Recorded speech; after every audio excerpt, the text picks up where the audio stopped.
Hi friends, எல்லாருக்கும் வணக்கம். எல்லோரும் எப்படி இருக்கீங்க? நல்லா இருக்கீங்களா? Welcome to Sakthi Saravana YouTube channel. எல்லாருக்குமே போகி திருநாள் நல்வாழ்த்துக்கள். தை பிறந்தால் வழி பிறக்கும் அப்படின்ற வீடியோலுக்காக காத்துக்கிட்டு மார்கழி மாதத்தோட கடைசி நாளான இந்த போகி பண்டிகையில் நம்முடைய கஷ்டங்கள் எல்லாம் நெருப்பில் போட்டு பொசுக்கி தை திருநாளை வரவேற்கலாங்க.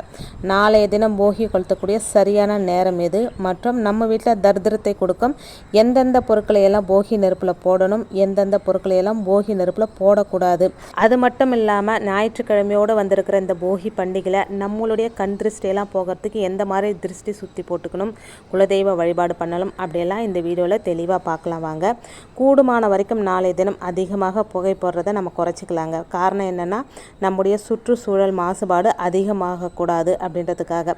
சாஸ்திரத்துக்காக சில விஷயங்களை நம்ம மாற்றக்கூடாது. சில ஊர்களில் போகி கொளுத்தவே மாட்டாங்க, சில ஊரில் போகி கொளுத்த வழக்கம் இருக்கும். உங்களுடைய ஊரில் போகி கொளுத்தலை அப்படின்னாலும் பரவாயில்லைங்க, தப்பு கிடையாதுங்க. ஆனால் போகி அன்னைக்கு கட்டாயமாக உங்கள் வீட்டை சுத்தப்படுத்தி தேவையற்ற பொருட்களை வீட்டிலிருந்து அகற்றிடுங்க. அதை மட்டும் மறந்துடாதீங்க. நாளைய தினம் ஜனவரி 14ஆம் தேதி ஞாயிற்றுக்கிழமை காலையில் 3 to 4 தாங்க போகி கொளுத்துன சரியான நேரம். இந்த போகியில் என்னென்ன பொருட்களை போட்டு எரிக்கலாம் அப்படின்னா, நாம் பயன்படுத்திய பழைய பாய், பழைய செருப்பு, போடவே முடியாத பழைய துணி, பழைய தொடப்பம், பழைய முறம், பழைய கேலண்டர் அட்டைகள், இந்த பொருட்களை எல்லாம் போகி நெருப்புக்கு போடலாம். இந்த பொருட்களில் சுற்றுச்சூழலை மாசுபடுத்தக்கூடிய பிளாஸ்டிக் பொருட்களை நீங்கள் பயன்படுத்தினா அதை கட்டாயமாக நெருப்பில் போடாதீங்க. பிளாஸ்டிக் செருப்பு, பிளாஸ்டிக் தொடப்பம், பிளாஸ்டிக் முறம், பிளாஸ்டிக் பாய் இதெல்லாம் கொண்டு போய் நெருப்பில் போடாதீங்க. போகி கொண்டாடும் போது கொஞ்சம் ஜாக்கிரதையாக கொண்டாடுங்க. முக்கியமான விஷயம், போகி பண்டிகையில் எரியக்கூடிய நெருப்பில் நாம் போட்டு பொசுக்க வேண்டிய பொருட்கள் பட்டியலை மறக்காமல் இதையும் சேர்த்துக்கோங்க. நம்ம மனசில் இருக்கிற அழுக்கு, பொறாமை, கெட்ட குணம், ஈகோ, வன்மம், அடுத்தவங்க மீது இருக்கும் கோபதாபங்கள், வீண் பிடிவாதம் இவையெல்லாம் இந்த நெருப்போடு நெருப்பாக போட்டு பொசுக்கிட்டீங்க அப்படின்னா தை பிறந்தால் உங்களுக்கு நிச்சயமாக நல்ல காலம் பிறக்குங்க. பழையன கழிதலும் புதியன புகுதலும், இதுதாங்க போகி பண்டிகையோட தாத்பரியமாக நமக்கு சொல்லப்பட்டிருக்குது. வெறும் பழைய பொருட்களை தூக்கி போடுவதற்காக மட்டும் இந்த பண்டிகை கிடையாதுங்க. நம்முடைய கஷ்ட நஷ்டங்கள், துன்பங்கள், கோபதாபங்கள் இது எல்லாத்துக்கும் சேர்த்து இந்த போகி நெருப்பில் நம்ம தூக்கி போட்டுடணும். இந்த வருஷம் போகி பண்டிகையானது ஞாயிற்றுக்கிழமையோடு சேர்ந்து வந்திருக்கு. கண் திருஷ்டியை நீக்க இந்த ஞாயிற்றுக்கிழமை ரொம்ப ரொம்ப உகந்த நாளுங்க.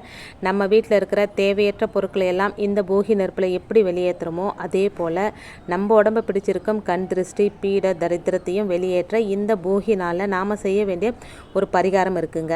இந்த பரிகாரத்துக்கு நமக்கு தேவையான பொருட்கள் மிளகு, கல்லுப்பு, வரமிளகாய், ஒரு சிவப்பு நிற துணி எடுத்துக்கோங்க. அதில் 5 மிளகு, 1 ஸ்பூன் கல்லுப்பு, 3 வரமிளகாய் வச்சுக்கோங்க. அந்த சிவப்பு துணி ஒரு முடிச்சா கட்டி தயார் பண்ணி வச்சுக்கோங்க.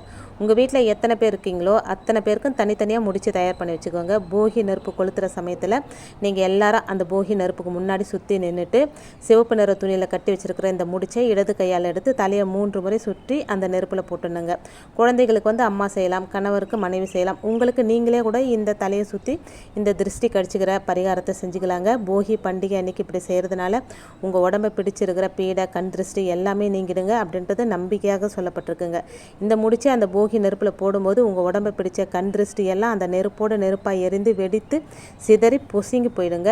ஒருவேளை உங்கள் வீட்டில் போகி கொளுத்துற பழக்கம் இல்லைன்னா இந்த முடிச்சுகளை எல்லாம் தலையை சுற்றி ஒன்றா வீட்டுக்கு வெளியே எடுத்துகிட்டு வச்சு ஒரு கற்பூரம் வச்சு எரிச்சிடுங்க. இந்த முடிச்சு ஃபுல்லாக எரியணும், அதை நீங்கள் பார்த்துக்கோங்க. இந்த பரிகாரத்தை கரெக்டாக ஞாயிற்றுக்கிழமை காலையில் 3லேருந்து 4:30 மணிக்குள்ளே செஞ்சிருந்தாங்க. ஞாயிற்றுக்கிழமை போகி கொளுத்தக்கூடிய சரியான நேரமும் இதுதான். போகி கொளுத்திட்டு வீட்டில் இருக்கிறவங்க எல்லாரும் கையோடு போயிட்டு தலைக்கு குளிச்சிடுங்க. அப்போ தான் நம்ம பிடித்த கெட்டது எல்லாம் நம்ம உடம்பு விட்டு போகுங்க. முக்கியமான விஷயங்க, போகி அன்னைக்கு நம்ம செய்யக்கூடாத விஷயம். பொதுவாகவே இந்த போகி பண்டிகைக்கு முன்னாடியே நம்ம வீட்டில் தேவையான பொருட்கள், தேவையற்ற பொருட்கள் அப்படின்னு ஒதுக்கி வச்சுருப்போம் இல்லைங்களா. அதில் முக்கியமாக நம்ம வீட்டில் பயன்படுத்திய பழைய பாய், பழைய துணிமணிகள், பழைய பேப்பர், பழைய காகித அட்டை, காலண்டர், முறம், தொடப்பம் இதெல்லாம் ஒரு குப்பை குளங்களாக சேர்ந்துருக்கும். இதில் ஏதாவது நல்ல பொருட்கள் இருக்குது, இந்த பாயை இல்லாதவங்களுக்கு கொடுத்தா அவங்க பயன்படுத்துவாங்க, இந்த தலையணையே இல்லாதவங்களுக்கு கொடுக்கலாம், பழைய முறத்தை வேறு யாருக்காவது கொடுத்தா பயன்படுத்திக்குவாங்க அப்படின்னு சொல்லி இந்த பொருட்களை எல்லாம் அடுத்தவங்களுக்கு தானம் கொடுக்கவே கூடாதுங்க. நாம் படுத்து உறங்கிய பாயில் நம்மளுடைய தரித்திரம் இருக்கும். படுத்து உறங்கிய பழைய தலையணை, மெத்தை, பெட்ஷீட் இதெல்லாம் தானமாக கொடுக்கவே கூடாதுங்க. இந்த போகி பண்டிகையில் இந்த பொருட்களை எல்லாம் நெருப்போடு நெருப்பாக போட்டு பொசிக்கிடணும் அப்படின்றது குறிப்பிடத்தக்கதுங்க. ஒருவேளை செருப்பு புதுசாக இருக்குது, ட்ரெஸ்ஸு புதுசாக இருக்குது அப்படின்னா செருப்பாக இருந்ததுன்னா அதை கழுவிட்டு சுத்தம் பண்ணி மற்றவங்களுக்கு கொடுக்கலாங்க. அதே மாதிரி ரொம்ப கிழியாத புதுசாக இருக்கிற ட்ரெஸ்ஸுன்னா அதை இன்னொருத்தர் பயன்படுத்த முடியும் அப்படின்ற பட்சத்தில் அதை நெருப்பில் போட வேணாங்க. உப்பு சேர்த்த தண்ணீரில் அதை நல்லா நினச்சி காய வச்சு அடுத்தவங்களுக்கு தானமாக கொடுக்கலாம் அப்படின்றதும் குறிப்பிடத்தக்கதுங்க. குறிப்பாக அந்த பழைய பாய், தலையணை, பெட்ஷீட்டு இதை மட்டும் தயவு செஞ்சு கொடுத்துடாதீங்க. அவசியம் இருந்தால் புது பாய் பெட்ஷீட் வாங்கி தானம் கொடுங்க. போகி பண்டிகை அன்னைக்கு செய்யக்கூடாததை பார்த்தோம். செய்ய வேண்டிய காரியங்கள் அப்படின்னா குலதெய்வ வழிபாடு கண்டிப்பாக செய்யணுங்க. சிலர் காப்பு கட்டுவாங்க. சில ஊர்களில் மாரியம்மனுக்கு விசேஷ வழிபாடுகள் செய்வாங்க.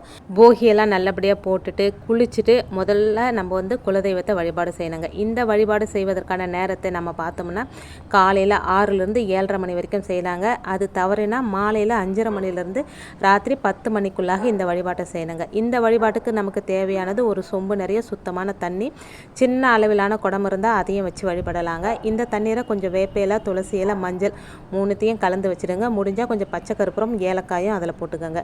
அதுக்கப்புறம் மஞ்சள் குங்குமம் பொட்டு வச்சு சொம்போட வாய்ப்பகுதியில் நல்ல வாசம் இருக்கிற மலர்களை கட்டி வச்சுருங்க.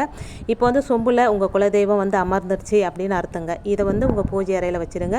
அதன் பிறகு குலதெய்வ வழிபாட்டை நீங்கள் எந்த விதமாக செய்வீங்களோ அது போல் வெத்தலைப்பாக்கு, பூ, பழம், தேங்காய், குறிப்பாக இளநீர், பன்னீர் இதெல்லாம் வாங்கி வச்சுருங்க. இந்த வழிபாட்டிற்கு நெய்வேத்தியமாக வடை, பாயாசம், நல்ல விருந்து சாப்பாடு தயார் செய்யுங்க. இதில் முக்கியமாக துள்ளு மாவு தயார் செய்யணுங்க. ஒருவேளை உங்களால் வடை, பாயாசம் செய்ய முடியல அப்படின்னாலும் பரவாயில்லைங்க, இந்த துள்ளு மாவாவது கண்டிப்பாக தயார் செய்யணுங்க. இது ரொம்ப அவசியமான ஒன்று. இதையெல்லாம் தயார் செஞ்சு வச்சுட்டு பூஜை அறையில் நீங்கள் வச்சுருக்கிற கலசுக்கு முன்னாடி ஒரு வாழை இலை போட்டு நெய்வேத்தியத்தை வச்சுருங்க. இந்த நேரத்தில் உங்கள் குலதெய்வத்தை மனசார நினச்சி வேண்டிக்கோங்க. குலதெய்வம் தெரியாதவங்க கூட இந்த வழிபாட்டை செய்யலாங்க. ஏன்னா குலதெய்வம் உங்களுக்கு தெரியாமல் இருக்கலாம், ஆனால் குலதெய்வத்துக்கு உங்களை தெரியுங்க. இத்தோட பூஜை செய்யும்போது வீடு நல்ல சாம்பிராணி போட்டு வாசமாக இருக்கிற மாதிரி பார்த்துக்கோங்க. குலதெய்வ மந்திரம் தெரிஞ்சவங்க மந்திரத்தை சொல்லலாம். மந்திரம் தெரியாதவங்க ஓம் அப்படின்ற பிரணவ மந்திரத்தை சொன்ன பிறகு உங்களுடைய குலதெய்வத்தை பேர் சொல்லுங்கள். குலதெய்வமே தெரியாதவங்க ஓம் அப்படின்னு சொன்னால் மட்டும் போதுங்க. இந்த மந்திரத்தை 27 முறை சொல்லிய பிறகு கற்பூர தீப ஆராதனை காட்டி பூஜையை நிறைவு செஞ்சுக்கோங்க. பூஜை நிறைவு செஞ்ச பின்னாடி நீங்கள் தயார் செய்து வச்சுருந்த துள்ளு மாவை உங்கள் வீட்டில் இருக்கிற ஏதேனும் பெண் பிள்ளைகள் அல்லது சுமங்கலி பெண்ணுங்களுக்கு கொடுத்துட்டு அதன் பிறகு வீட்டில் இருக்கிறவங்க இந்த பிரசாதங்களை படையல் சாதத்தையும் சாப்பிடுங்க. இந்த முறையில் வழிபட்டால் இதுவரை வராத குலதெய்வம் நிச்சயம் உங்கள் வீடு தேடி வருங்க. குலதெய்வம் நம்ம வீட்டுக்கு வந்துட்டால் அதை விட பெரிய விஷயம் எதுவுமே கிடையாதுங்க. குலதெய்வத்தோட அருள் இருந்தால் நம்மால் அனைத்தையுமே சாதித்து விட முடியும். எந்த துன்பமும் நம்மை அத்தனை சீக்கிரத்தில் நெருங்கி விட முடியாதுங்க. அத்தகைய சக்தி வாய்ந்த தெய்வத்தை நினைத்து செய்யக்கூடிய இந்த பூஜை முறையில் நம்பிக்கை இருக்கும் பட்சத்தில் நம்பிக்கையோடு செய்து நல்ல பலனை அடையுங்க. எல்லாருக்கும் போகி திருநாள் நல்வாழ்த்துக்கள். தை பிறந்தால் வழி பிறக்கும். எல்லாருக்கும் ஒரு நல்ல வழி பிறக்கும் அப்படின்ற நம்பிக்கையோடு இந்த வீடியோவை முடிச்சுக்கிறேங்க. இந்த வீடியோவில் நான் சொன்ன விஷயங்கள் உங்களுக்கு பிடிச்சிருந்தது அப்படின்னா சேனலுக்கு சப்ஸ்கிரைப் பண்ணி சப்போர்ட் பண்ணுங்கள். இந்த வீடியோவை உங்கள் ஃப்ரெண்ட்ஸ் அண்ட் ஃபேமிலிக்கும் ஷேர் பண்ணிவிடுங்க. இன்னொரு எளிமையான ஆன்மீக தகவலோடு உங்களை சந்திக்கிறேன். அது வரைக்கும் நன்றி, வணக்கமும். Take care and bye friends.